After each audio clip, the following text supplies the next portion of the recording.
My name is Steve Moran. I publish the website Senior Housing Forum. Today I am talking to Troy Griffiths, the CEO of Vigil Health Solutions, about how technology can help protect residents and communities against the risk of elopement.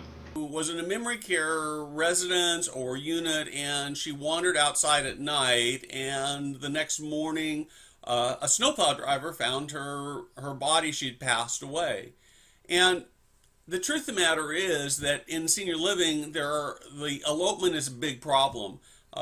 We don't like to talk about it very much. It's scary, it's dangerous. Fortunately, most of the time when elopement happens, the resident is found and brought back, but occasionally, things like this story where this woman was found who had died from exposure, and they're really scary. They're tragic for the family, they're tragic for the senior living community, and they have really bad consequences for everybody.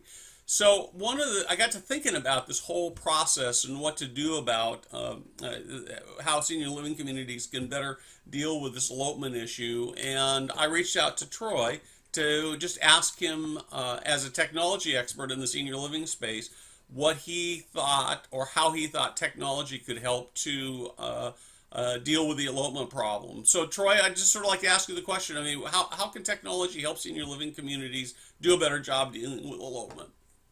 Thanks, Steve. Yeah, no, it's a great question, and arguably one of the biggest problems facing senior housing right now, and for a long time, has been elopement, and especially in your memory care dedicated units.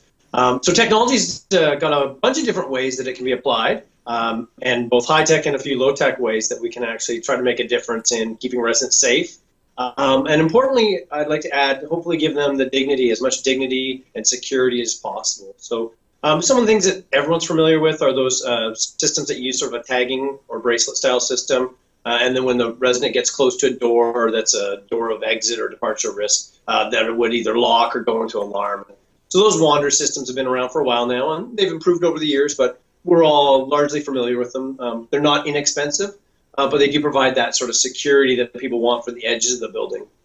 And then there's some sort of neat additions. I mean, I've got one bias, which is a full solution we sell called the Vigil Dementia System that uses passive sensors in a resident's room, and where they get outside of a safe behavior, a call goes to the caregivers. And specific to wandering, if you have the residents have that system, you can be notified when they leave the room rather than waiting until they leave or get near leaving the building.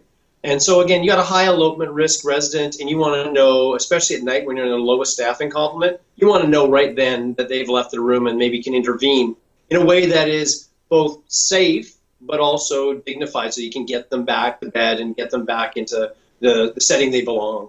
And so that's just one way. There's other ways, simple ways like connecting into magnetic locking doors. And so where you have those magnetic locking doors, if they go into alarm, you'll get notified through a central system.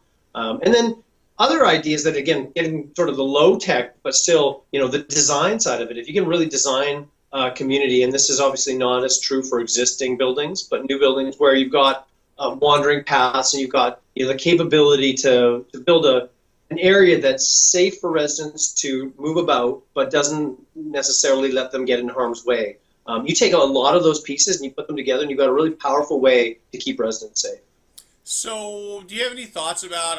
People have talked a little bit about it. It's sort of Big Brother issue, but do you have any thoughts about doing things like embedding RFID under the skin in residents? I mean, is that something that people are doing? Could it be done? Do you see that in the future, or what are your thoughts?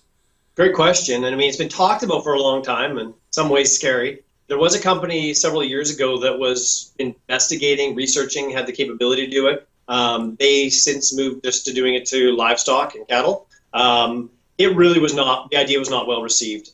People don't like the idea of having chips implanted in them and being monitored. It really is that Big Brother. And to be honest, I mean, I think the challenges with both the current generation that's being cared for in senior living, and I think the next few, is that we're not really going to accept that. Well, we want to be safe. We don't want to be controlled or feel like we're in prison. Okay. So I think that's the fine line there. On top of it, it would not be inexpensive. While the chips or tags themselves are not necessarily that expensive, having the infrastructure to monitor it wouldn't be cheap. So it's not like it's going to save a ton of money. It's just going to be sort of this thing that's going to be viewed as very invasive breaking privacy. So maybe in the future, maybe our kids will be more accepting, but I don't know. So what about GPS watches or shoes? In fact, just yesterday, somebody called me up telling me that they'd been in a conversation with somebody who was really pushing some sort of a new GPS watch. Again, this particular application was more a home-based application, but is that something that you see either today or coming in the senior living space? It's here today, but I'll tell you, it's at the bleeding edge of technology today, at least in implementation. And I know a few communities that have tried it out. It's only done on a very select basis, and probably the biggest challenge, without question, I think the biggest challenge is battery life. So GPS only really works outside of buildings, okay. So it's great once they've left, or if they're mostly have the acuity to go for walks, but you want to know if they maybe drift off, you want to go look for them, which again, for a lot of the providers out there, that's not going to be a fit. And then the big one, as I mentioned at the beginning, is battery life. And for instance, there's some really neat shoes out there. We're sort of monitoring this space closely because I do think this is where there will be an advancements that will make it much more practical. But today, you'd have to plug those GPS running shoes in every day. So most of us don't plug our running shoes in, especially in either you'll have to, in a care providing setting, have to have somebody dedicated to remember to plug Mr. Smith's shoes in. It's a bit of a challenge, and they're not inexpensive. So, okay. So I do see a future for that. A big thanks to Troy for this discussion on elopement and technology. During the same conversation, we also talked about wearables and how they fit into the senior living space. That will be the subject of a future article. Thanks for listening.